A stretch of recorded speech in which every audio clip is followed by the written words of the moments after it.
ต้อนรับเข้าสู่สุทธิชัยไลฟ์เช้าวันจันทร์ครับเป็นผลการเลือกตั้งที่ฮ่องกงซึ่งได้ ผู้บริหารสูงสุดที่เรียกว่า Chief Executive มาแล้วครับชื่อ Carrie Lam ซึ่งเป็นคนที่เชื่อกันครับว่าจะได้รับแรงสนับสนุนจากรัฐบาลจีนเช้าวันนี้ต้องขอโทษนะครับเสียงยังแหบแห้งครับแต่ว่าจะสนทนากับนักข่าวบก.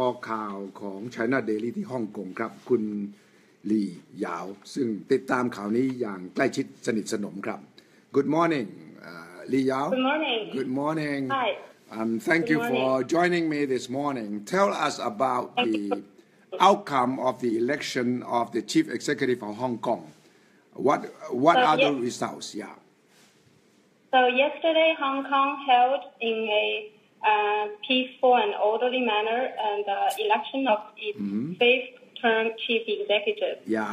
Hong Kong is a special administration of the People's Republic of China. And yesterday's election we saw three candidates competing in the race. The front runner was Carrie Lam, who was the Chief Secretary for Administration of the Hong Kong SAR government, and competing with her former colleague, ex-Financial Secretary Zhang Zhang, and also a retired judge, Wu Guohing. So it was, there were about 1,200 election committee members who cast their ballot in a secret ballot yesterday from 9 to 11 in the morning. So the outcome is Carrie Lam won with a decisive victory, winning 777 votes, while the other candidate, Mr. Zhang, won 365 votes, and the third, 21. So Carrie Lam got 777 out of 1,200, right? Yes. Yeah, that's over 67%. Yes. About 230. Yeah. So, and there were about 1,200 election committee members. The actual number was 1,194. Okay. And the turnout rate was very high, more than 99%. So more than the turnout rate, 99%, was made by 1,186 election committee members going to the poll to cast their ballot. นี่สายตรงจากฮ่องกงนะครับบก.ข่าว China Daily ที่ฮ่องกงครับคุณหลี่หยาวซึ่งมาวิเคราะห์ให้ฟังครับ Who is she? Who is Carrie Lam? Tell us about her.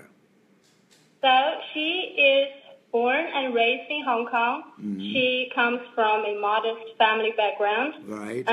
She joined the government right as a fresh graduate candidate. She is a graduate from the University of Hong Kong. And she joined the government as an assistant officer. So in the past 36 years, she has served with the Hong Kong government and in more than 20 different posts. So that brought her a lot of understanding with many different policy areas such as social welfare, housing, education, poverty alleviation, and also the economy. And she is married with a mathematician, and they have two sons. I see. Is it true that she gets backing from government in Beijing too? It's only natural because in the 20 years history of the Hong Kong Special Administration Region, administrative region, it has been a consistent requirement of the central government that the city needs to select a leader that can be trusted by the central government and can win popular support in Hong Kong and also love the country and the city and of course having the ability to govern. I see. What will Hong Kong be like under Carrie Lam? Under Carrie Lam, I would like to show today's China Daily, our Hong Kong. Yeah. This is our front page today. Right. So, for the first time in Hong Kong's history, Carrie Lam's win means that Hong Kong is going to have a Madam Chief Executive-elect. The first woman. So the election is still pending approval from the central government. Yeah. So after the appointment of the central government, Hong Kong is set to see its first female leader. Yeah, first woman to run Hong Kong. Yes. What about the people who think that Hong Kong should have more democratic rights? Let the people vote, not only the delegates appointed from Beijing. We had that discussion in 2014, and we have a very workable and pragmatic reform package brought on the table to be voted on by the city's legislature, but regrettably, because of the obstruction and resistance from the opposition camp here, it was vetoed.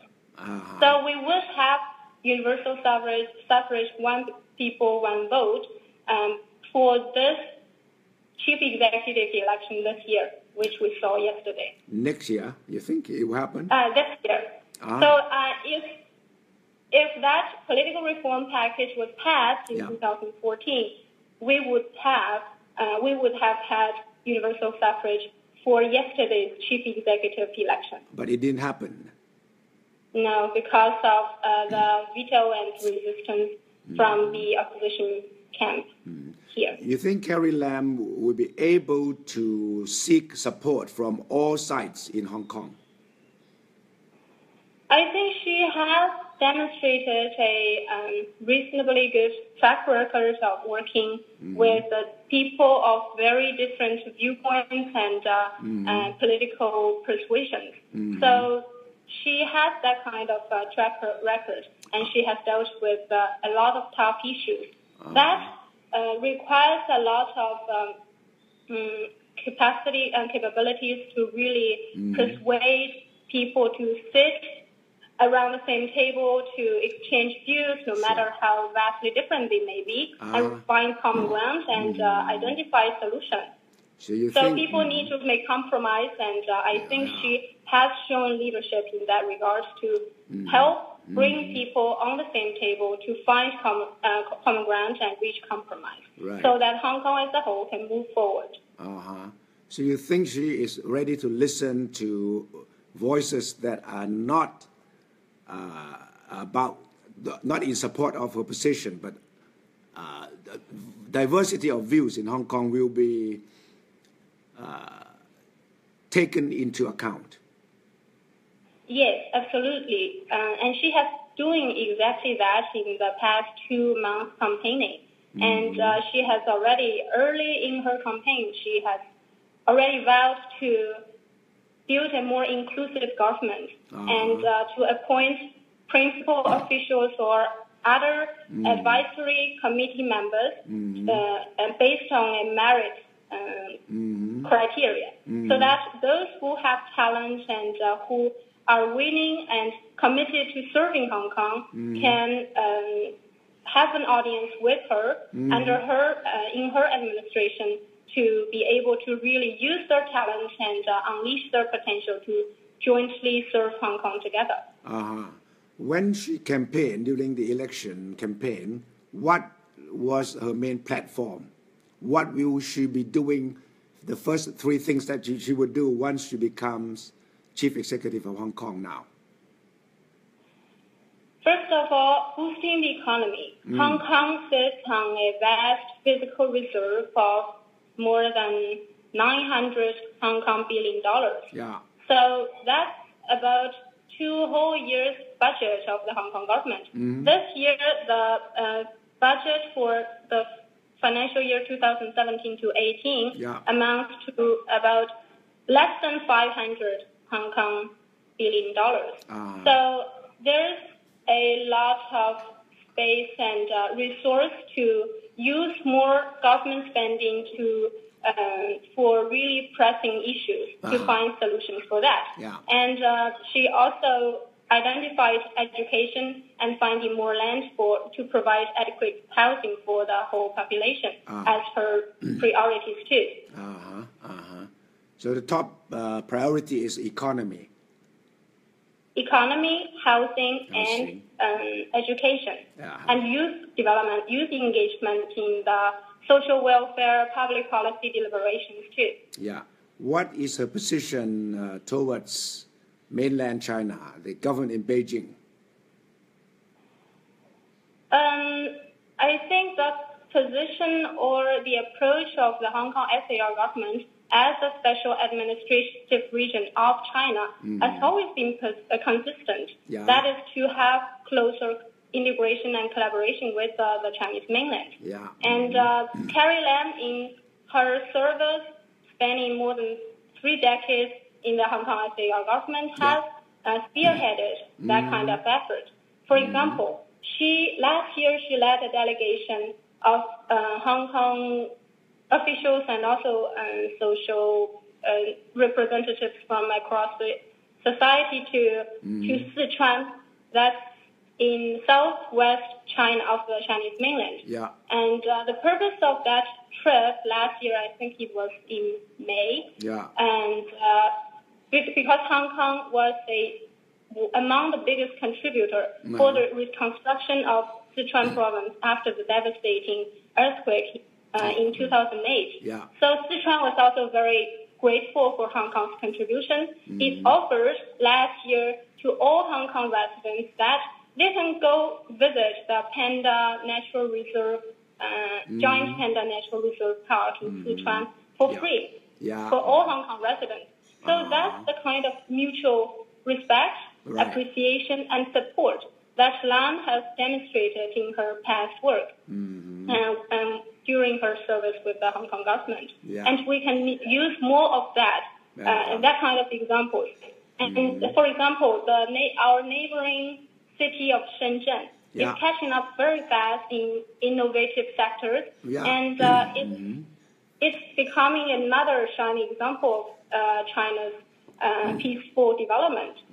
Because it's just across the border of Hong Kong, so there's plenty of opportunities and room for both cities to work together. And there have been more such projects going on between the two sister cities. And for example, there is another we may say science park, a massive area that will work based on the collaboration of both Hong Kong and Shenzhen. How do you think she would handle the opinions of young people who think that universal suffrage should come sooner? How do you think she would be able to pacify or to come to a common understanding with the younger people in Hong Kong? I think that kind of effort takes both sides to meet each other halfway. Yeah. So I think after the 2014 Occupy movement and also her intense campaigning in the past 2 years, in her victory speech we heard yesterday, she said she felt the passion, the youthful energy of our young people. And she felt very strongly about that. And she said she picked up and learned many new things and understanding about Hong Kong, especially among the young people, the frustrations too, the aspirations too.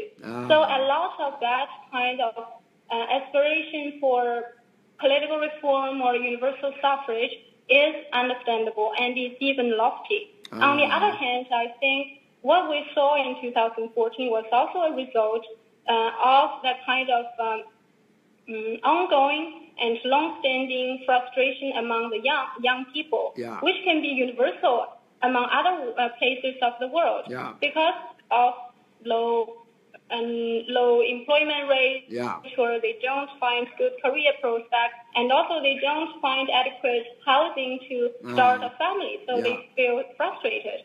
So I think these could also be the root problems of the symptoms that we saw that broke out in Hong Kong, especially for those who are outside from Hong Kong, and we saw those international news headlines, and we may think political issues are the only issue or challenge that confronts Hong Kong, which is not. Because by living in Hong Kong, we know that the underlying issues and the deep-seating issues are like many other societies faces. It's housing, it's education, it's family-friendly policy. So by addressing those concrete issue areas, I think that will give more hope and faith for our young people to have trust in the Hong Kong government, and also to bring them forward to be more willing to work together with the government instead of outside of the government, and to engage in street politics, because they can have a more constructive role to build. And that's why Carrie Lam also offered very early that she would invite more young people to join advisory committees so that they can learn from scratch every step of the difficulty of making and devising sensible policy that can benefit as many members of the community as possible. Because once they join this process, the young people will see that it's always compromise. One policy cannot always satisfy every interest group.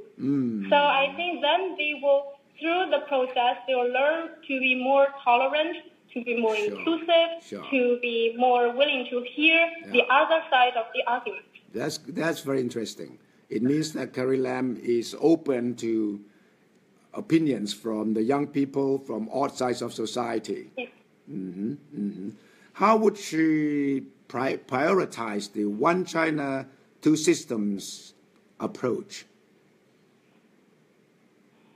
I think we do not need to prioritize either aspect because these two always go hand in hand together to serve Hong Kong well. And it has been doing just that in the past 2 decades. In July, we're going to mark the 20th anniversary of the establishment of the Special Administrative Region of Hong Kong. So one country, two systems will still be the cornerstone of Hong Kong's success story. And we need to bring the two aspects hand in hand so that you can continue to bring Hong Kong to even greater stability and prosperity. Wow, Li Yao, how long have you lived in Hong Kong now, yourself? How long have you lived in Hong Kong now? For 4 years. For 4 years. You think Hong Kong is a good place to live in? You think Hong Kong is still competitive? Yes, it's definitely very nice.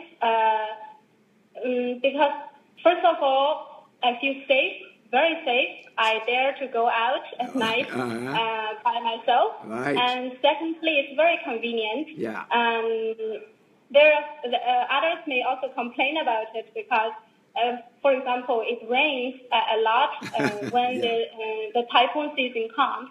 But sometimes if you go to work, you do not even need to hold an umbrella because it's all, there are rooftops or you can go, the metro system and public transport is also very efficient. And so living around with great sceneries, there are nice beaches and also hiking trails. So it can be very relaxing, but on the other hand, competitiveness. Yes, that's the trademark of Hong Kong. People work very long hours here, but that also is the fundamental merit of being Hong Kong, the spirit of Hong Kong, which the locals like to call the Lion Rock spirit. That is a can-do spirit that really marks Hong Kong people as an industrious and competitive and also tolerant and inclusive society. All right. But you didn't mention food. Food in Hong Kong is first class, right? Hong Kong. Sorry, I didn't quite catch you. You did not mention food in Hong Kong. One of the best things about Hong Kong is its food. Chinese food. Eating. The Chinese food. Sorry, because I don't want to make my face appear too big on the screen, so that I put my mobile phone a bit far away from me. So, yeah, it's okay. Yes, of course. You can taste a whole variety of great fine dining all over the world with reasonable price and really fine quality. And food safety is among the top concerns of the Hong Kong government. They are doing a very great job. And not to mention there's the clean government and also very efficient civil service. So you can get a lot of your business, personal matters done if you need to get that kind of government documents. And usually they are all very friendly and efficient. Yeah. What about the cost of living in Hong Kong compared to, say, Beijing? Yeah, housing is always the number one headache for all Hong Kong people, and even for expatriates too. But Hong Kong has topped that list for many years, so it's not totally new, and that's why the incoming administration of the Hong Kong SAR government has continued to put housing and finding more land as the top priority. Right. Yeah. Very good. Thank you very much, Li Yao, for helping me explain the election results and what you think about the incoming chief executive. I think it's very interesting. It is a major step forward for Hong Kong. And if you say that the new chief executive is trying to be inclusive in her policy, inviting all kinds of people, opinions from all sides to come together to reach common grounds, and I think there is good hope for Hong Kong. That's true. Thank you. Thank you very much. Thank you very much, Li Yao. Thank you. Bye-bye. Thank you. Bye-bye. Bye. Thank you. Bye. นี่ครับลีหยาวครับเป็นบก.ของ China Daily ที่ฮ่องกงครับผมชวนมาเพื่อที่จะมาวิเคราะห์ให้ฟังครับว่าผลการเลือกตั้งซึ่งสำคัญมากนะครับที่ฮ่องกงเมื่อวานนี้แล้วก็ได้ผู้หญิงคนแรกที่ชื่อ Carrie Lam ซึ่งเป็นคนเก่าแก่เป็นข้าราชการประจำมาประสบการณ์36 ปีแล้วครับในฮ่องกงแน่นอนได้รับสนับสนุนจากปักกิ่งรัฐบาลกลางและจากคณะเลือกตั้ง 1,200 คนเนี่ยเธอได้777แน่นอนไม่ใช่ประชาธิปไตยสมบูรณ์เพราะว่า 1,200 คนที่เป็นคณะเลือกตั้งเนี่ยตั้งโดยปักกิ่งเขาก็สู้กันนะครับว่าเมื่อไหร่จะมี one man one vote ที่นั่นแปลว่าทุกคนมีสิทธิเลือกตั้งเขาก็กำลังต่อรองเจรจากันอยู่นี่แหละครับผลการเลือกตั้งครั้งนี้จึงไม่ถือว่าเป็นประชาธิปไตยแต่ถือว่าเป็นอีกก้าวหนึ่งที่นำไปสู่การต้องต่อรองว่าประชาชนคนฮ่องกงต้องได้สิทธิ์ได้เสียงเต็มที่จากนี้ไปแคร์รีแลมนี่ประสบการณ์36 ปีในรัฐบาลของฮ่องกงรู้เรื่องเกี่ยวกับกลไกของรัฐบาลฮ่องกงมากและแน่นอนกับปักกิ่งไว้วางใจคำถามของผมก็คือว่าคนรุ่นใหม่ของฮ่องกงที่เคยรณรงค์ต่อต้านปักกิ่งที่เรียกกันว่าเป็นปฏิวัติร่มคุณหนุ่มๆอย่างเช่นยาซัวหว่องซึ่งเป็นนักเรียนมัธยมปลายตั้งเป็นกลุ่มเยาวชนเรียกร้องประชาธิปไตยก็ถูกจับบ้างถูกขึ้นศาลบ้างแล้วก็เคยเป็นข่าวในเมืองไทยว่าจะมาร่วมตั้งวงเสวนาการเมืองแต่ก็ถูกบล็อกเอาไว้ที่สนามบินก็ยังมีบทบาทครับและแคร์รีแลมผู้ว่าคนใหม่ก็บอกว่าพร้อมจะฟังทุกฝ่ายที่เกี่ยวข้องตามที่บก.ข่าว China Daily ที่มาสดกับเราสดตรงจากฮ่องกงกับเรานี่วิเคราะห์ให้ฟังครับน่าสนใจมากฉะนั้นก็อยากให้พวกเราติดตามเช้าวันนี้เอาแค่นี้ก่อนนะครับผมมีธุระข้างนอกถ้าเสียงแหบแห้งไปบ้างขออภัยเป็นหวัดครับแต่ว่าจะต้องให้หายเร็วที่สุดครับเพื่อจะทำหน้าที่ในสุทธิชัยไลฟ์เช้าวันนี้สวัสดีนะครับขอให้ทุกคนโชคดีฝนตกทั้งวันนะครับกรมอุตุบอกว่าวันนี้ฝนจะตกทั้งวันฉะนั้นเตรียมตัวเตรียมใจรถติดหงุดหงิดอย่างไรก็ใจเย็นๆนะครับและยังไงพบกันคืนนี้ถ้าเสียงกลับมาปกตินะครับสวัสดีครับ